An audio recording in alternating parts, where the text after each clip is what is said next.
About the death of George Floyd, I don't know if it was a racial because they knew each other. They were in the club. They knew each other. So I'm not sure if it was more anger or a dispute, whatever it was. That cop intended to kill that person, no doubt about it.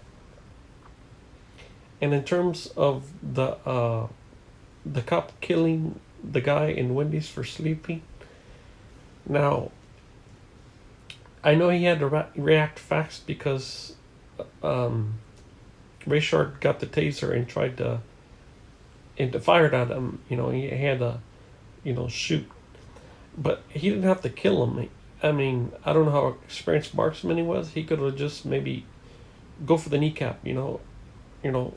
Um, but to be honest, even before all of that, the cops should have just said, this guy's drunk for everybody.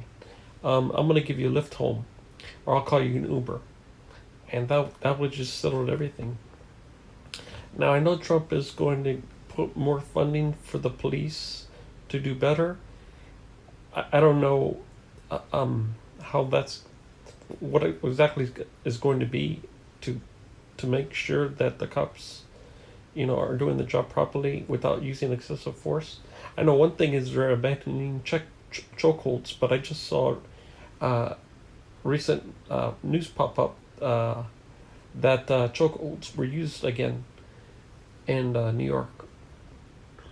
So yeah, the Floyd case, the cop, no question, was out to kill the guy because he had his hand in his pocket when he had the knee on the guy's neck, and then he took it out and he was grabbing the car, and then he slowly put his hand back in his pocket.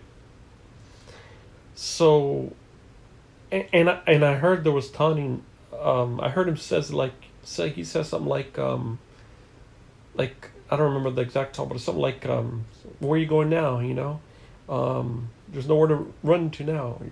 So, like I said, whatever it was, the cop planned. He definitely was going to kill this guy, kill Floyd. But I don't know if it was a racial issue or a dispute. I don't know. I know from the story that they knew each other because either were both bouncers or one of the cop was a bouncer or the cop was a bouncer at the time and he worked for Floyd. Maybe it was over a illegal drug deal. I don't know, but I don't know. I heard that there's the cop had a lot of fractions on there. So and actually the other cop that killed Rayshard had also a lot of fractions in there too.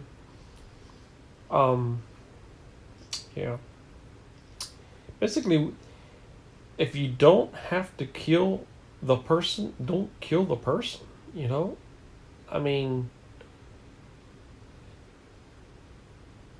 if the person acts violently against the cop, just try to wound the person. You don't have to kill him. Because killing you're not coming back from that. Just try to wound the person though. But yeah, and I think all cops. I mean, if you're in a situation where you were drunk and you can't drive, I mean, just say, can I offer you a ride home? Do you want me to call you an Uber? Because people don't like to be arrested, and I mean, I don't know if that's a part on the police officer's part that if you don't, maybe you can't do that. But I mean, but there's always, if you ever heard the saying, go out of your way, go out of your way, like your job, go out of the way to do extra to help, So, just say, can I give you a lift home? Or can I call you an Uber? And that would have solved the whole problem. I mean, that would have solved everything. There would be no resisting arrest. There would have been no shooting. Hell, there wouldn't be no injury, even if I mean, that would solve the whole problem. You know, maybe it's they have a code of ethics. It's a strict law, you know, and if you're drunk, you're gonna get arrested. You know what I mean? But I would put that in the new police reform, the new bill. You know, okay, with ban the chokeholds unless you have to do it or something. That's what Trump was saying. Huh? But I would put them in the form. You know, if you're drunk and you can't drive the car, have the cop offer you a ride home or call an Uber. I think that's very generous and friendly, and I think that would be a good thing for reform. Because if cops can't act appropriately, and if this new bill still doesn't work, well, the other alternatives have some police robots. You know what I mean? I hate to say it, but if robots can do better than humans, you know.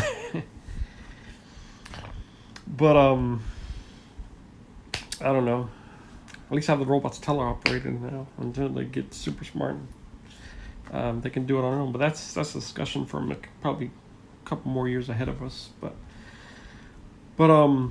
yeah, I mean, if we can't succeed as humans and robots can do better than us, that makes us look bad. But hell, where we're strong at, you know, we have strengths and robots have strengths. We have weaknesses and robots have weaknesses. We just have different strengths and weaknesses in different areas, at least for now. You know. But I think more in the more years, robots can develop empathy and sympathy and so forth. And then we're gonna have to reevaluate ourselves and say, you know, damn, can a robot truly be better than us? You know what I mean? So but that's my take on the whole situations.